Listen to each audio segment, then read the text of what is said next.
Hello, welcome to TNPSC destiny academy. இப்போ நம்ம என்ன பார்க்க போகிறோம்னா, நேற்று தான் டிஎன்பிஎஸ்சிலேருந்து ஒரு ப்ரெஸ் ரிலீஸ் கொடுத்துருக்காங்க. அதாவது டிஎன்பிஎஸ்சி குரூப் 4 குரூப் 2க்கான சிலபஸ் வந்து சேஞ்ச் பண்ணியிருக்காங்க. எதனாலனா, நம்ம லாஸ்ட்டு குரூப் 2 எழுதுகிறப்ப எல்லோரும் ஃபேஸ் பண்ணியிருப்பாங்க. அதாவது குரூப் 2ல் இங்கிலீஷ் மீடியத்துக்கான கொஷின் ஈஸியாகவும் தமிழ் மீடியத்துக்கான கொஷின் வந்து கொஞ்சம் கஷ்டமாக இருந்ததுனால அதுக்கு ரிசல்ட் வந்து ரொம்ப இம்பேக்ட் ஆச்சு. தமிழ் மீடியத்தில் தான் அவ்வளோவா இல்லை, மோஸ்ட்லி 80% எல்லாம் இங்கிலீஷ் மீடியம் தான் மெயின்ஸுக்கு செலெக்ஷன் ஆகியிருக்காங்க. ஸோ அது வந்து நம்ம அதாவது ஸ்டூடெண்ட்ஸ் எல்லோரும் சேர்ந்து சோஷியல் மீடியாவில் இருந்து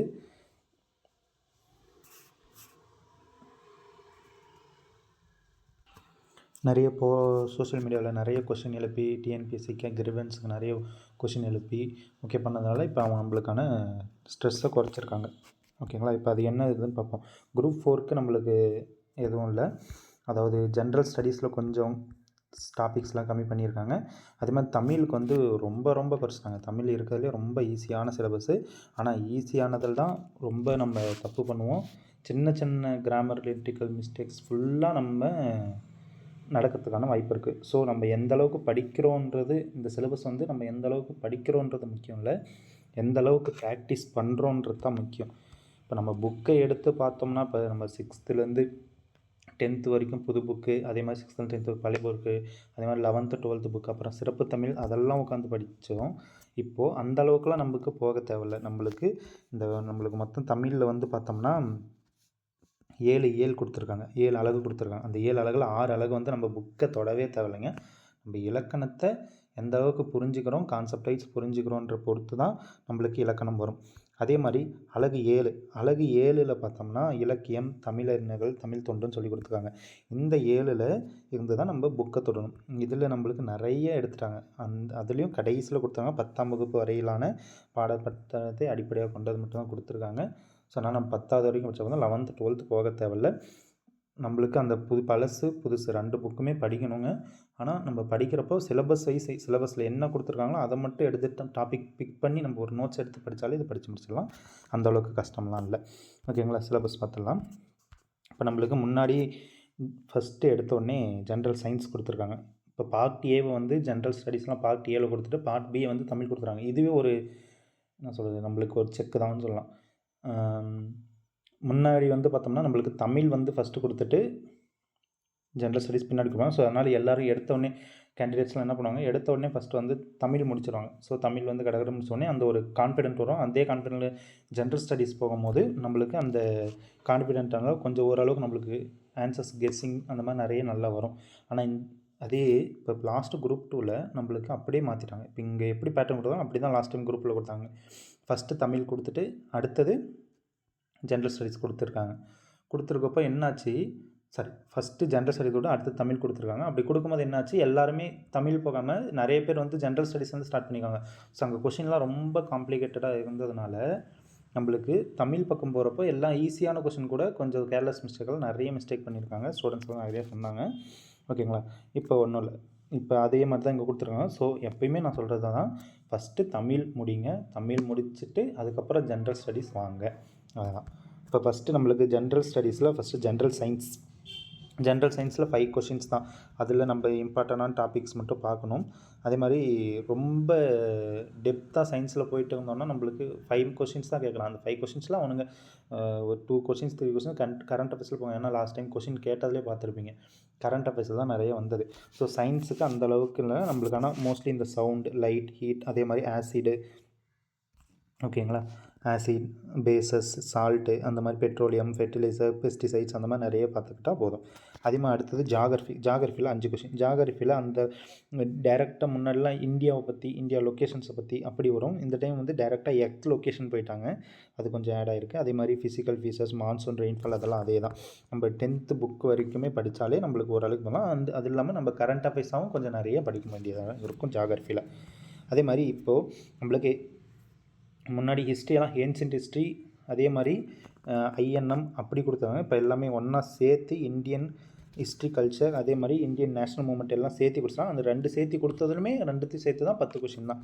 ஸோ அதனால் நம்ம வந்து என்ன சொல்கிறது, இந்த 10 கொஷனுக்கு எவ்வளோ மெனக்கட்டணுன்றது படிக்கிறவங்க எல்லாத்துக்கும் தெரியும். இது கொஞ்சம் கஷ்டம்தான் இந்த இது. ஆனால் நம்ம ஆல்ரெடி படித்தது தான் இது, ஒன்றும் இல்லை, பார்த்துக்கலாம். அதே மாதிரி இந்தியன் பாலிட்டி 15 கொஸ்டின் கொடுத்துருக்காங்க. இந்தியன் பாலிட்டி கொஞ்சம் இன்னும் கொஞ்சம் டெப்த்தாக, அதாவது பாலிட்டி சைடு போகாமல் ரொம்ப ப்ராக்டிக்கல் சைடு, கவர்னன்ஸ் சைடு, அதே மாதிரி நம்மளுக்கு கன்சியூமர் ப்ரொடெக்ஷன் ஃபார்மர்ஸ் அந்த மாதிரி நிறைய கொடுத்துருக்காங்க. இது கொஞ்சம் வரவேற்கவும் தான். இது நிறைய இது படித்து புரிஞ்சால் தான் ஒர்க் லைஃப்னு நம்ம போகிறப்போ கொஞ்சம் நம்மளுக்கு யூஸ்ஃபுல்லாக இருக்கும். அதே மாதிரி இந்தியன் எக்கானமி டெவலப்மெண்ட், இந்த யூனிட் 8, 9 அதெல்லாம் வந்து எல்லாம் சேர்த்து இந்த யூனிட் 5, 6 கொடுத்துட்டாங்க. இதில் வந்து நம்மளுக்கு 20 கொஸ்டின்ஸ், 40 கொஸ்டின்ஸ் இது 2 யூனிட்டில் மட்டுமே இது. ஸோ அதனால் நம்ம மோஸ்ட்லி, ஏன்னா இப்போ டிஎன்பிஎஸ்சி படிக்கிற எல்லா ஸ்டூடெண்ட்டுமே பண்ணுற ஒரு முக்கியமான தப்பு என்னென்னா, எடுத்தோடனே பாலிட்டி படிச்சிடுவாங்க. பாலிட்டி படிச்சுட்டு ஹிஸ்ட்ரி படிச்சிடுவாங்க. ஹிஸ்ட்ரி படிச்சுட்டா முன்னெல்லாம் இது 2 படித்தாலே நம்மளுக்கு ஒரு 40 கொஸ்டின் பக்கம் வந்துடும். அதுக்கப்புறம் தான் மற்ற சப்ஜெக்ட்லாம் போவாங்க. ஆனால் இந்த டைமு நான் என்ன அட்வைஸ் பண்ணுறேன்னா, முதல்ல ஃபஸ்ட்டு எடுத்தோடனே யூனிட் 5, யூனிட் 6 இதை ரொம்ப ஃபோக்கஸ் பண்ணுங்கள். ஏன்னா இதில் 20 கொஸ்டின், இதில் 20 கொஸ்டின், 40 கொஸ்டின் நம்மளுக்கு இதிலேருந்து வரப்போகுது. நம்ம அந்த அளவுக்கு இதில் ஒன்றும் படிக்கிற மாதிரிலாம் இல்லை. ஜஸ்ட் கான்செப்ட் வைஸ் புரிஞ்சிக்கணும். எக்கனாமிக்ஸில் கான்செப்ட் வைஸ் புரிஞ்சிக்கணும். நம்மளுக்கு கான்செப்ட் வைஸ் சொன்னால் ஆப்ஷன் வச்சு நம்ம அடிக்க முடியும், கொஷின் வச்சுமே நம்மளால அடிக்க முடியும். ஸோ அது சொல்கிறது தான். அதே மாதிரி ஹிஸ்ட்ரி, கல்ச்சர், ஹெரிட்டேஜ் அதில் வந்து நம்மளுக்கு தமிழ், திருக்குறள் அந்த மாதிரி. ஸோ தமிழ் நம்ம படிக்கணும். நம்ம அங்கே தமிழ் சிலபஸ் நம்ம படிக்கணும்னாலும் இங்கே நம்ம தமிழ் படித்து தான் ஆகணும். அந்தளவுக்கு இல்லை, ஏன்னா நம்ம ஆல்ரெடி எல்லாருமே படிச்சிருப்பீங்க, அதனால் ஒன்றும் பிரச்சனை இல்லை. ஓகேங்களா? அடுத்தது ஆப்டிடியூடை எப்படி பிரிச்சிட்டான்னா, ஆப்டிடியூட் ரீசனிங்னு 2ஆக பிரிச்சுட்டான். ஆப்டிடியூடில் 15 கொஸ்டின்ஸு, ரீசனிங்கில் 10 கொஸ்டின்ஸுன்னு பிரிச்சுட்டான். ஸோ அதனால் நம்மளுக்கு நிறைய ட்விஸ்ட் பண்ண வாய்ப்பு இருக்குது. ஏன்னா எல்லாம் குரூப் 1 எக்ஸாம்ஸ்லாம் நம்மளுக்கு ஒரு சில ஆப்டிடியூட் டாபிக்ஸ்லாம் தொடவே இல்லை அவனுங்க. ஓகேங்களா? ஸோ அதனால் இப்போ என்ன பண்ணியிருக்காங்க, ஆப்டிடியூட் ரீசனிங்னு 2ஆக பிரிச்சுட்டாங்க. அதில் நம்மளுக்கு ஆப்டிடியூடில் நம்ம எல்லாமே பார்த்தா தான், ரீசனிங்கில் இன்னும் கொஞ்சம் இப்போ குரூப் 2 மெயின்ஸுக்கு படிச்சிருக்கிறவங்க வந்து இங்கே வரப்போ நம்மளுக்கு அந்தளவுக்கு அவங்களுக்கு ஒன்றும் அந்தளவுக்கு ரீசனிங்கில் இருக்காது. ஆனால் புதுசாக இப்போ படிக்க ஆரம்பிக்கணும்னா ரீசனிங் கொஞ்சம் பார்த்துடலாம், ஒன்றும் பிரச்சனை இல்லை. அடுத்து தமிழ் தகுதி, இங்கே தான் நம்மளுக்கு ரொம்ப ரொம்ப பேர்டனாக குறைச்சிருக்காங்க. அழகு 1ல் ஃபஸ்ட்டு இலக்கணம், எழுத்து இலக்கணம், சொல் இலக்கணம் 2ஆக பிரிச்சிட்டாங்க. எழுத்தில் பிரித்தெழுதுகள், சேர்த்தெழுதுகள், சந்திப்பிழை, குறில் நெடில் வேறுபாடு, லகர வேறுபாடு, நகர வேறுபாடு, அது மாதிரி இணை எழுத்து, சுட்டெழுத்து, வினா எழுத்துன்னு ரொம்ப ஈஸியாக தான் கொடுத்துருக்காங்க. அதே மாதிரி சொல்லில் வேர்ச்சொல் இருந்து வினைமுற்று, தமிழ் எச்சம், தமிழ் சொல், எழுத்துப்பிழை, ஒற்றுப்பிழை அந்த மாதிரி வருது. அதே அழகு 2ல் பார்த்தோம்னா சொல் அகராதி, அதில் 15 கொஸ்டின் கேட்டிருக்காங்க. அதில் வந்து எதுக்கு சொல்ல தேர்ந்தெடுத்தல், ஓர் எழுத்து ஒரு மொழிக்குரிய பொருள், அதே மாதிரி பார்த்தோம்னா பொருந்தா சொல். ஓகேவா? அதே மாதிரி அடுத்தது பார்த்தோம்னா கோடிட்ட இடம், அதாவது இங்கே எடுத்துக்காட்டோடு கொடுத்துருக்காங்க பாருங்கள். பள்ளிக்கு சென்று கல்வி பயிலுதல் சிறப்பு. அப்போ ஆப்ஷனில் நம்மளுக்கு பயிலுதல், எழுதுதல் அது மாதிரி இருக்கும். ஸோ அதே மாதிரி வானில் முகில் தோன்றினால் மழை பெய்யும், முகில் நட்சத்திரம், இந்த மாதிரி நம்மளுக்கு வார்த்தையை பிக் பண்ணி எடுக்கணும் கோடிட்ட இடத்துல. ஓகேங்களா? அதே மாதிரி மருவு சொற்கள், ஊர்க்கான, புதுச்சேரி, புதுவை, மன்னார்குடி, மன்னை, மயிலாப்பூர், மயிலை அந்த மாதிரி ஊர். அதே மாதிரி பேச்சு வழக்கு, நேற்று மழை பெஞ்சது, நேற்று மழை பெய்தது, இந்த மாதிரி அவங்களுக்கு இந்த டைம் எக்ஸாம்பிள் இப்படி தான் கொஷின்ஸ் வரும், இந்த மாதிரி தான் கொஷின்ஸ் இருக்குன்ற மாதிரி கொடுத்துருக்காங்க.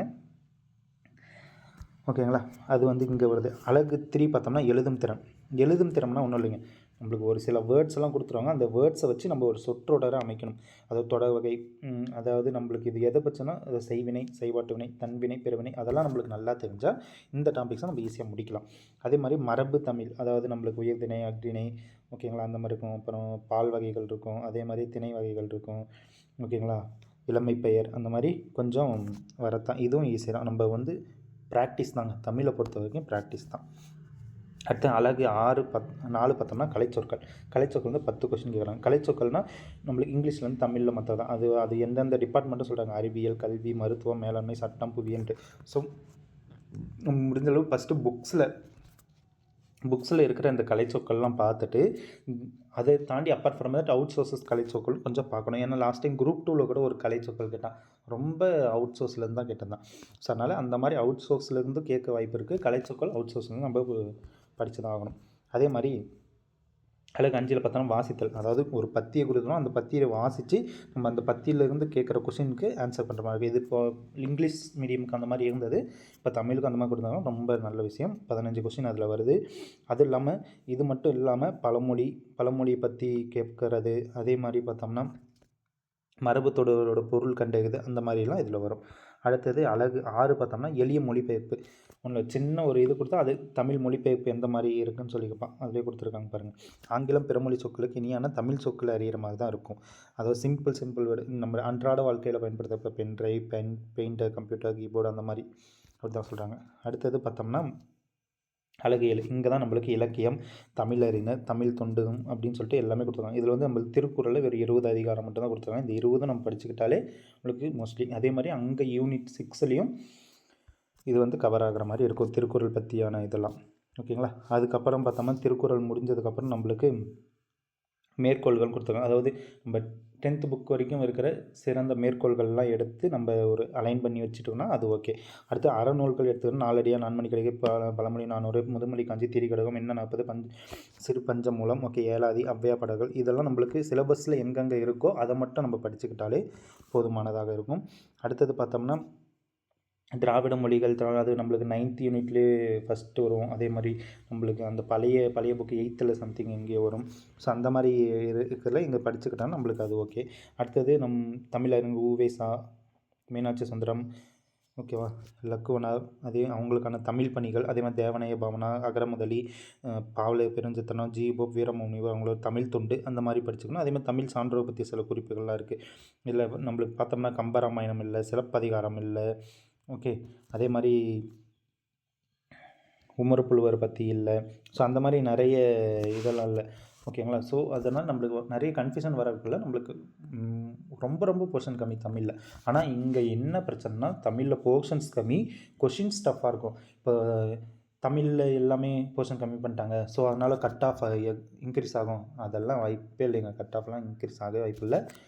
தமிழில் எவ்வளோ சிம்பிளாக பண்ணாலும் 100க்கு 100 யாராலுமே போட முடியாது. கண்டிப்பாக ட்விஸ்ட் வைப்பான் எல்லாருமே.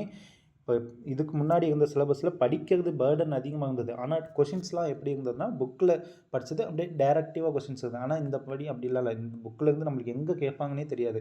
அவங்களே ஒரு வாக்கியத்தை உருவாக்கி கூட கேட்பாங்க. நம்மளுக்கான இலக்கியம், இலக்கண அறிவு இருந்தால் மட்டும்தான் நம்மளால் கரெக்டாக போட முடியும். அதுக்கு எப்படி வரும்னா நம்ம எந்த அளவுக்கு ப்ராக்டிஸ் பண்ணுறோமோ அந்த அளவுக்கு நிறுத்த குறியீடு கூட கொடுத்துருக்காங்க. நம்மளுக்கு எந்த இடத்துல ஃபுல் ஸ்டாப் வைக்கணும், எந்த இடத்துல கம்மா வைக்கணும், அந்த மாதிரி கூட கொஷின் இருக்குது, சிலபஸில் இருக்குது. பாருங்கள், பிடிஎஃப் நான் டிஸ்கஷனில் போடுறேன் பாருங்கள், அந்த மாதிரி கூட இருக்குது. ஸோ நம்ம எந்த அளவுக்கு ப்ராக்டிஸ் பண்ணுறோமோ டெய்லி ஒவ்வொரு கொஷின்ஸ், தமிழில் 100 கொஷின்ஸ், இந்த சிலபஸில் இருக்கிற தமிழில் 100 கொஷின்ஸ் நீங்கள் ப்ராக்டிஸ் பண்ணிக்கிட்டே இருங்க. ஓகேங்களா. ஸோ நம்ம சேனலில் நம்ம என்ன பண்ணுறோன்னா நான் ஷெட்யூல் போடுறேன். ஜனவரி 1லேருந்து நம்மளுக்கு எக்ஸாம் நடக்கிற வரைக்குமே ஷெட்யூல் நான் அப்லோட் பண்ணுறேன். ஓகேங்களா. அடுத்த வீடியோவில் அப்லோட் பண்ணுறேன். ஜனவரி 1லேருந்து நம்ம ஆரம்பிக்கிறோம். எதுவுமே நம்மளுக்கு ஆஃப்லைனில் இல்லை, நம்ம எல்லாமே ஆன்லைனில் நம்ம ஃப்ரீயாகவே யூடியூப்பில் போடுறோங்க. சரிங்களா. நீங்கள் அதை பார்த்து நீங்கள் யூஸ் பண்ணிக்கலாம். கொஷின்ஸுமே நான் டெய்லி அப்டேட் பண்ணுறேன்.